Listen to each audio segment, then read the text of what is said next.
Well, thank you very much. My name is Ibasi Patricia Tops. Today I have Father John Morris with us here.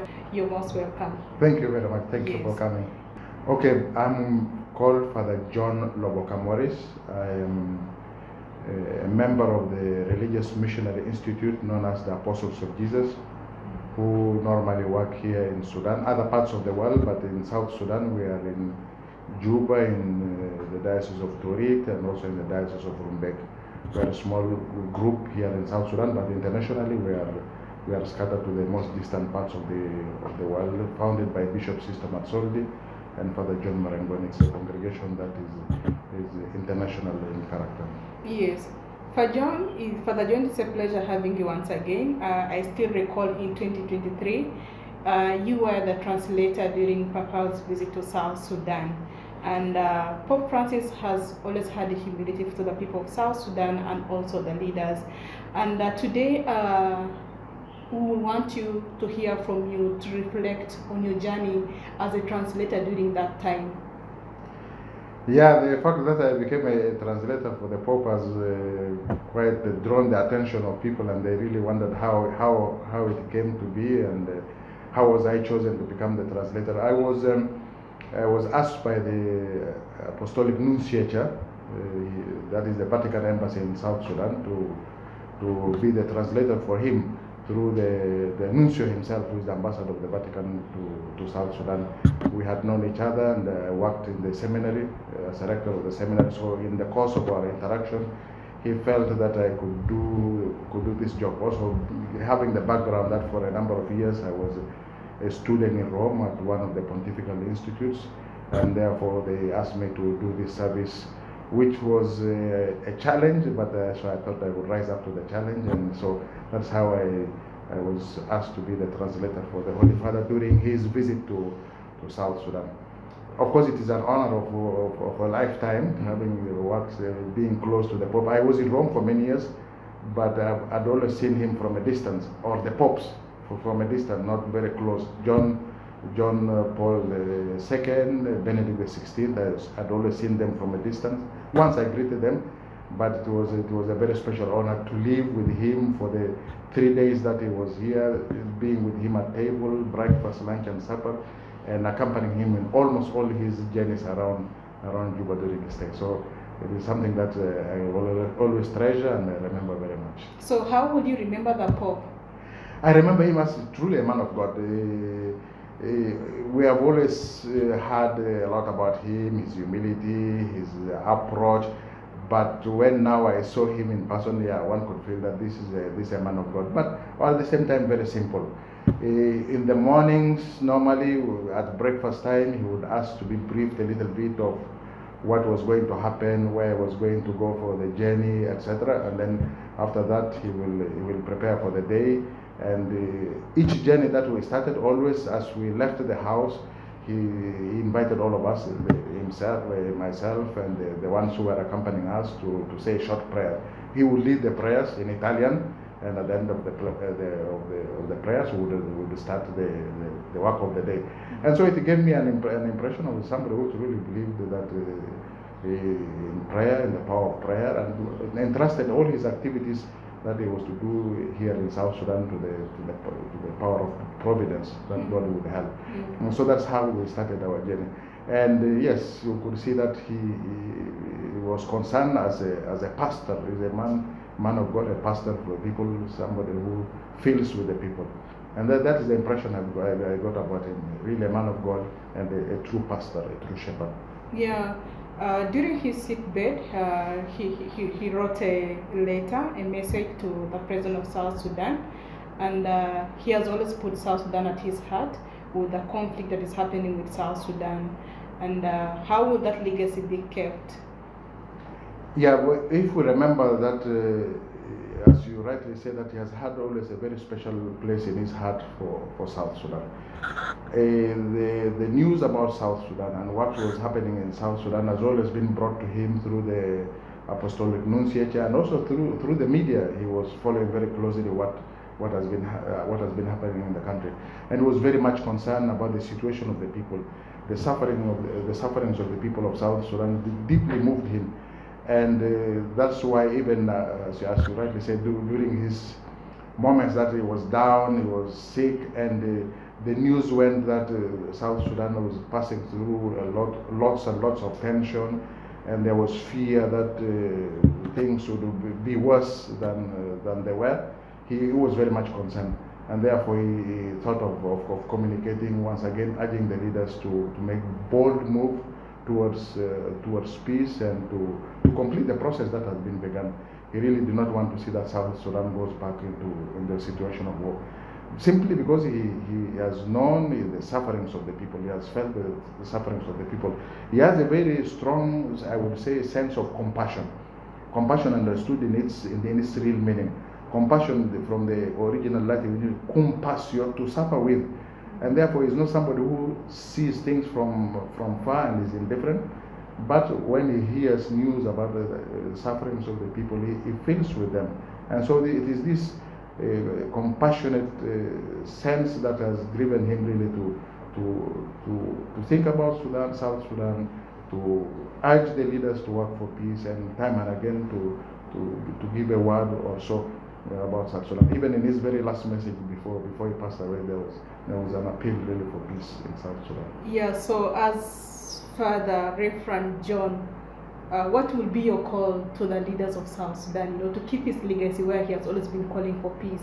And we don't know, have the leaders been fulfilling his call towards peace, stability in South Sudan? Now to keep that, as Father John, what would be your message to the leaders of South Sudan? I would say our leaders, they know of the Pope's interest in South Sudan. They were truly impressed by him. And if we remember the very unique gesture that he did when he invited them to the Vatican, and when he made a passionate appeal, even going down to kiss their feet, something of that had never happened anywhere. And I remember the president now and again, he referred to this event. That means he was deeply touched by this event, and he has always promised that he will never return this country to war. Yes, situations have become very complicated. There are many issues, many factors to take into account. But I think this is the will on the part of the leaders really to make sure that we don't go back to war, we don't go back to conflict, we de-escalate the tension that is the people are pleasantly passing through. I think would be an important way of recognizing the efforts of the Holy Father. It will really be unfortunate after such an appeal by the highest authority, with such a gesture of humility, that nobody thinks about it. So I would urge that the leaders of our country at all levels really to heed the voice of calling for peace, the voice speaking to the conscience of each one of us that the path to follow is the path of peace. Violence will only lead to violence.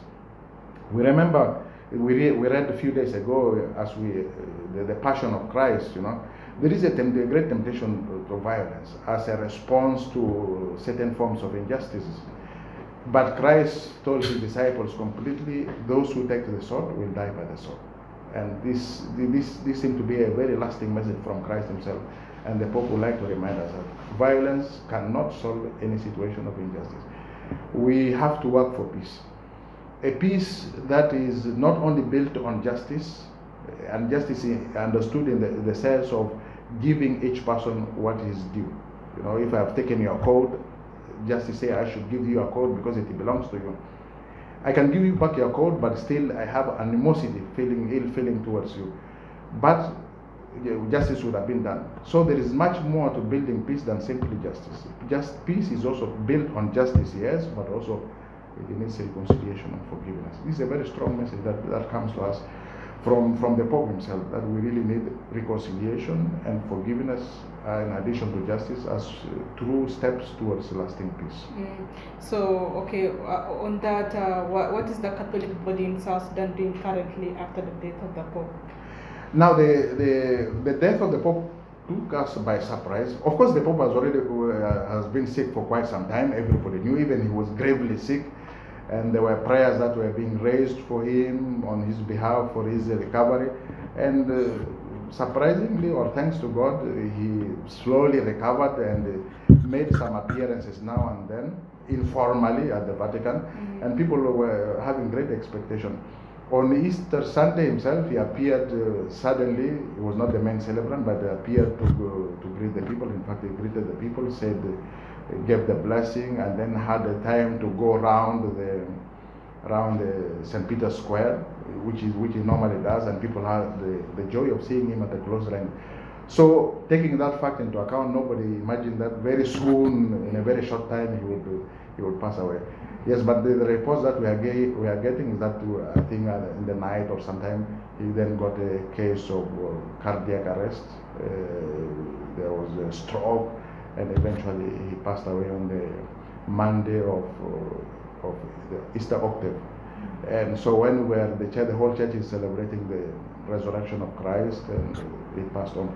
Now, traditionally in the Catholic Church, we have days of mourning for the Pope.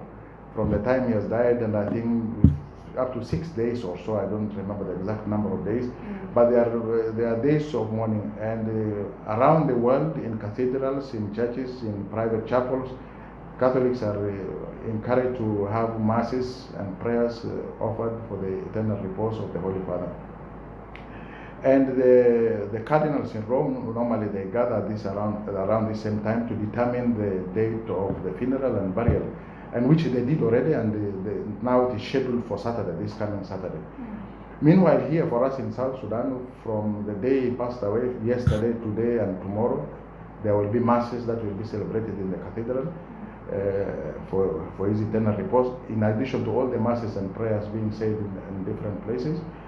And on Friday, there will be a solemn mass in the cathedral, celebrated by the Vatican ambassador to South Sudan, His Excellency Patrick Seamus Horgan. He will preside over the mass for the repose of the soul of the Cardinal. So these are the kind of activities that are going on at the moment as people prepare for the burial. And I think we will be united with the Christians all over the world, following it very closely in the media and what is happening. Just today, I think from yesterday they released the first photos of his body that is now laid in the private chapel of the house where he was staying. You may well remember that he did not stay in the official papal residence, but he was staying in the guest house where the cardinals normally stay. Why? That was his choice. He always wanted a very simple way of living. Now in Rome there is what they call the Apostolic Palace, which is over 500 years old. The current one is quite a grand building with ancient paintings. It's very, very majestic. And when he was elected, he did not go there to live there, but he preferred to live us in the guest room, together with all the cardinals, taking meals with them. And it was a gesture that was very unique. And so every day he celebrated Mass in the chapel of this St. Martha, the hostel is called St. Martha, and the people joined him for the Mass.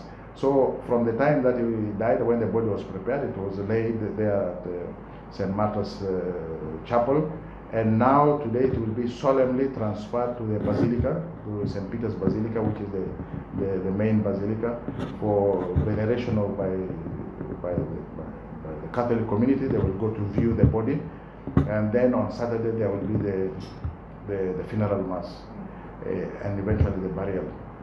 Again, something to mention that is important, for probably since 17 something, all the popes have been buried at the Vatican. When you go to Rome, to the huge Vatican Basilica, where St. Peter is believed to have been buried, just under the altar of St. Peter, along there, there are tombs of the popes, and there have been one after the other. They have been buried for almost 300 years. They've always been buried there. But for the first time, he chose not to be buried here, not to be buried in the Vatican Basilica. Instead, he will be buried in another basilica, one of the 4 major basilicas. It's called Maria Maggiore, St. Mary Major. Is a basilica that is also dear to the popes. All the popes, whenever they go out of Rome for a visit, even to foreign countries, and when they come back, they always first stop there at a very grand image of the Blessed Virgin Mary, known as the Salus Populi Romani, the salvation of the Roman people. and they always say certain prayers there before going back to their residences at the Vatican or at St. Martin. Now for him, he says he has always have a very special devotion to the Blessed Virgin Mary and to that church in particular. And 2 years ago or 3, already in 2022, he had already made his will that he would be buried in the Vatican Basilica, in the St. Mary Major. And normally for the burial, they have the popes indicate how they want to be buried. And he has simplified even the rite of burial. Normally they are buried, there is something, a casket inside, and another one covered with zinc, another one. It's quite a ritual, heavily loaded with meaning. But he decided to make it a little bit simpler. But he will be buried in the Basilica of St. Mary Major, okay, not in the Vatican itself. Yeah, thank you. Maybe lastly, what could be your message to the people who are watching you? The people who are watching, I would think that we watch the Pope with gratitude, especially for us in South Sudan. Let's sit and watch and respect the final moments of this great leader of the Church, of the Catholics all over the world, but a voice, a conscience that cried out like John the Baptist in the desert was crying out to all people, to the leaders, to choose the path of peace, the path of reconciliation, the path of forgiveness as a way of building a just and peaceful society. Death is a sure fact of life, and also is a sure fact for the Pope, and he has reached the last moment, and we would like to watch him from wherever we are watching with a certain sense of gratitude, and to ask God really to give him the reward of those who believed in Christ, and to enjoy the bliss of paradise for the good work that he has done while he was Pope, leader of the Christian community of the Church, and truly a leader at the international level. Thank you very much, Reverend John, for talking to the radio community. It is really a pleasure speaking to you.